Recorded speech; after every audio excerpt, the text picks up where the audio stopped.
Antes de iniciar a aula, eu quero fazer um pedido muito importante para vocês. Se inscrevam no canal, ativem a notificação de vídeos que fica ao lado da opção inscrever-se e curtam os vídeos. Boas aulas! Olá, tudo bem? Nessa aula vamos aprender sobre dimensionamento de reservatório.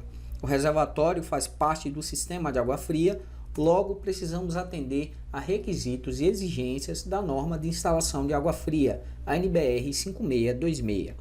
O primeiro passo para dimensionamento de reservatório é realizar coleta de informações. Quanto ao fornecimento, se ele vai ser público ou privado, está verificando quais as regras e exigências que precisam ser atendidas em relação à empresa responsável pelo abastecimento de água.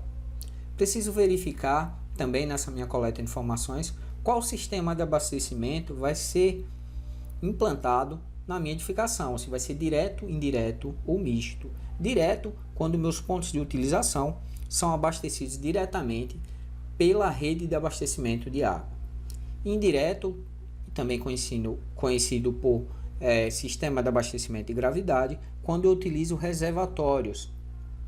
E misto, quando eu misturo o direto e indireto, quando na minha edificação eu tenho pontos que são abastecidos por reservatórios e pontos que são abastecidos diretamente pela minha rede de abastecimento de água. Após feita essa coleta de informações, vamos calcular o consumo diário da minha edificação, também conhecido como CD. Após calculado esse CD, nós temos a minha capacidade do reservatório. Vamos verificar como é feito esse cálculo de consumo diário e de capacidade de reservatório. Vamos utilizar como exemplo uma residência com 2 dormitórios, uma sala, uma cozinha e um banheiro. A fórmula para calcular o consumo diário é CD igual a P vezes Q, sendo CD o consumo diário em litros por dia, P a população que ocupará a edificação e Q o consumo per capita em litros por dia, ou seja, quanto cada pessoa vai consumir em litros por dia. Utilizaremos duas tabelas, uma relacionada ao P dessa fórmula. Vamos utilizar dados dessa tabela para preencher nessa fórmula, que está relacionada à população que ocupará a edificação, e outra tabela que vai nos fornecer dados para utilizar no Q, que seria o consumo per capita, o consumo em litros por dia. A primeira tabela diz respeito à natureza do local. Que tipo de local é a minha edificação? É uma residência, um banco, um escritório, uma loja? E dentro dessas opções eu vou encontrar aquela que se aproxima ou que se enquadra na minha situação e utilizar a taxa de ocupação. No caso, para residências e apartamentos, eu vou verificar quantos dormitórios eu tenho nessa casa e para cada dormitório eu terei 2 pessoas. Para bancos eu tenho que verificar quantos metros quadrados eu tenho o banco e dimensionar uma pessoa para cada 5 metros quadrados de área. Nosso caso é uma residência, então vou ter 2 pessoas por dormitório. Como eu tenho 2 dormitórios, logo 2 vezes 2, eu tenho 4 pessoas ocupando essa residência para fins de dimensionamento do meu reservatório, para calcular o consumo diário. O próximo passo agora é verificar o meu consumo per capita. Então eu vou utilizar outra tabela. Essas tabelas eu vou fornecer abaixo desse vídeo. Próxima tabela, eu vou verificar o meu consumo e vou verificar qual das situações se enquadra na minha residência ou em outra natureza do local que eu estivesse utilizando. Então, veja que eu tenho diversas situações, creches, como a residência, lá embaixo eu tenho os tipos de residência, residência popular, residência de padrão médio, residência de padrão de luxo.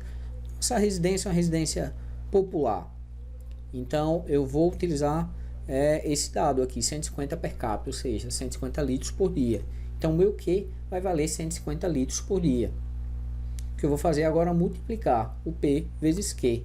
E aí eu vou ter um consumo diário de 600 litros por dia. Agora, vamos calcular a capacidade do reservatório.